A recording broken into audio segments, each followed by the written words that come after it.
Catus Maximus here. This is talking about bicycle pedal wrenches. These are just simply, as they state, wrenches for the 15mm fasteners, or usually flats. This particular pedal has a hex for removing bicycle pedals. One side is threaded standard, one side is counter threaded.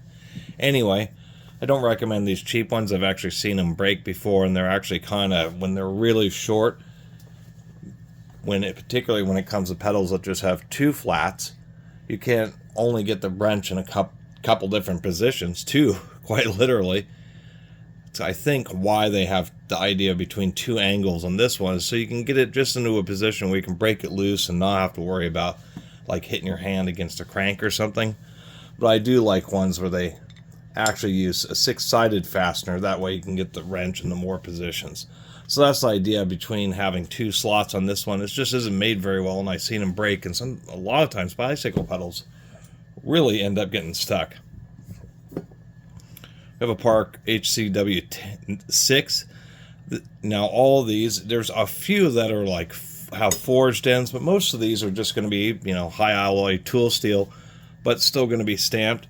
This is a 32, and then of course 15mm.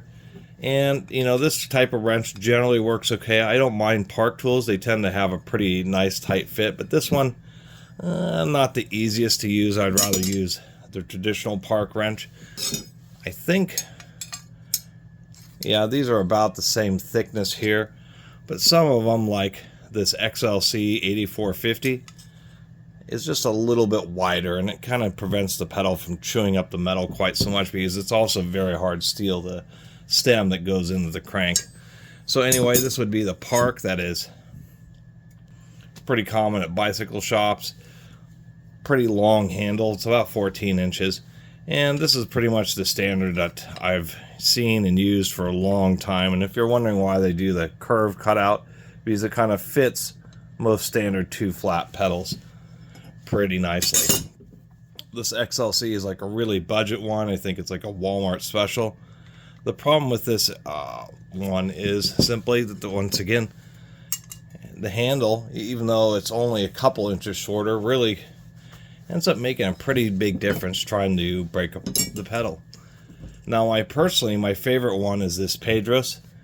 It's actually, if we look, doesn't look like much, but it is just a few thousandths thicker, and I kind of like this kind of chiseled end that they have, and it's also offset by about 20 degrees, and many times that ends up being just right in order to get this wrench, at least for me, where it's just away from the crank, and then I can really either step on it or really pull on it to really get a lot of torque without worrying about busting my knuckles. And so this Pedros is actually, once again, my favorite, just because they have the angle.